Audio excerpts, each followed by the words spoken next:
हाँ, कक्षा 8 के गणित के विद्यार्थी ध्यान देंगे।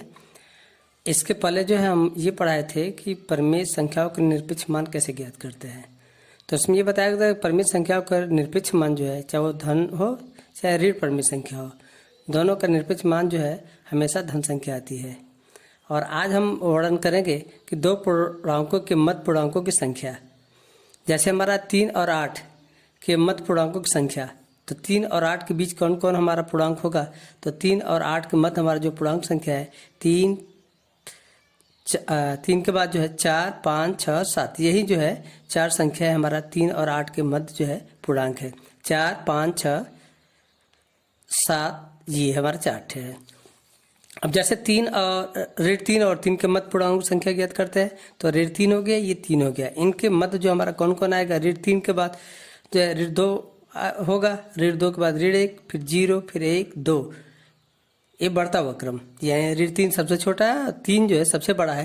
तो इनके मध्य जो हमारा यही जो हमारा 1, 2, 3, 4, 5, तो 5 हमारा जो है क्या होगा, इनके ऋण 3 और 3 के मध्य पूर्णांक की संख्या होगा। और ये जानते हैं 2 और 3 के मध्य कोई पूर्णांक संख्या नहीं होती। 2 के बाद 3 आता है, तो 2 और 3 के बीच कोई पूर्णांक संख्या नहीं होता है।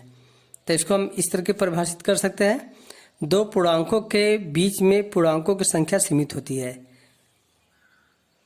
ठीक है, यदि पूर्णांक है, दो पूर्णांक है, उनके बीच जो है जितना भी पूर्णांक संख्या लगे वो हमारा सीमित होगा, माने उसकी हम गणना कर सकते हैं।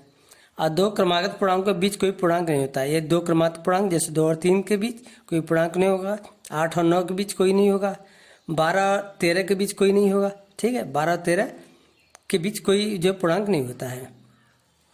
अब आगे चलते हैं, दो दी गई विभिन्न परिमेय संख्याओं के मध्य परिमेय संख्या। अभी तो पूर्णांक की बात हो रही थी, अब क्या है, परिमेय संख्याओं के मध्य परिमेय संख्या, दो विभिन्न परिमेय संख्याओं के मध्य परिमेय संख्या ज्ञात करना। जैसे हमारे परिमेय संख्या है ऋण 2/3 है और ऋण क्या है 1/5 है, के मध्य जो है परिमेय संख्या ज्ञात करना है।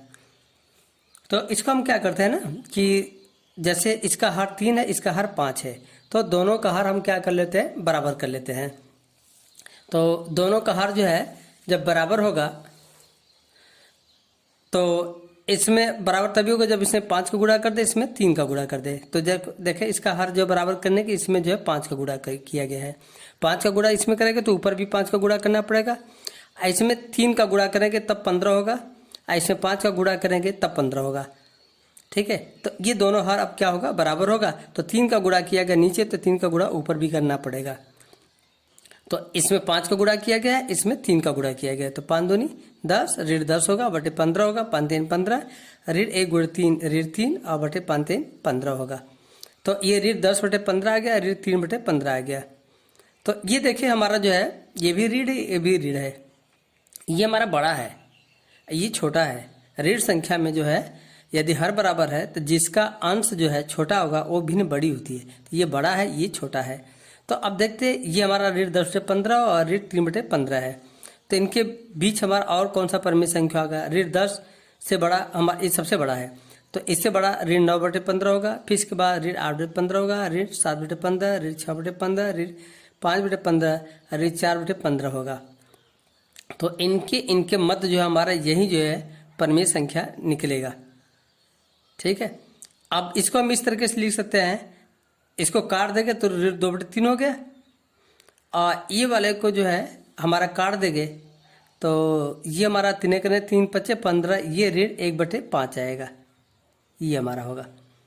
ठीक है, अब इनके मध्य जो हमारे ये है, ये यहाँ से यहाँ तक है, तो इसको हम 3 से काट देंगे, 3 × 9 = 3 = 15 हो गया। ये ऋण 8/15 होगा, ऋण 7/15 होगा, ऋण 3 से कट जाएगा, 3 दूनी 6, 3 × 5 = 15, ऋण 2/5 होगा, 5 से कट जाएगा, तो ऋण 1/3 आएगा, 4/15। यही जो है हमारा ऋण 2/3 और ऋण 1/5 के बीच जो है परिमेय संख्या है 1 2 3 4 5 6। तो ये हमारा छठ है, ये ज्ञात हो गया साधारण तौर पर देखने से। ये तुरंत जो है ऐसे ही ज्ञात हो सकता है कि इसका हर बराबर कर लें, इनके बीच में कितना रिक्त है, कौन कौन परिमेय संख्या रिक्त है, तो उससे जो है हम लिख लेंगे। अब चलते हैं ऋण 2/3 और ऋण 3/5 के हर समान करने पर। यदि हम इसका हर जो है दोनों समान अभी जैसे किया गया था, यहाँ भी करके देख रहा हूँ, तो ऋण 2/3 है और ऋण 3/5 है। तो इसमें हमारा जो है हर बराबर करने के लिए इसमें 5 का गुणा करेंगे, इसमें क्या करेंगे 3 का।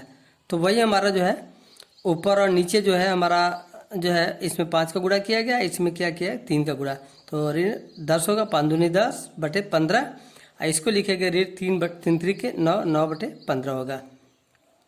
तो इसके समतुल्य प्रमेय संख्या और लिखा जा सकता है, जैसे 2 का गुणा कर दे, ठीक है। तो ये हो गया ऋण 10 दूनी 20 और 15 दूनी 30, ऋण 20/30 होगा।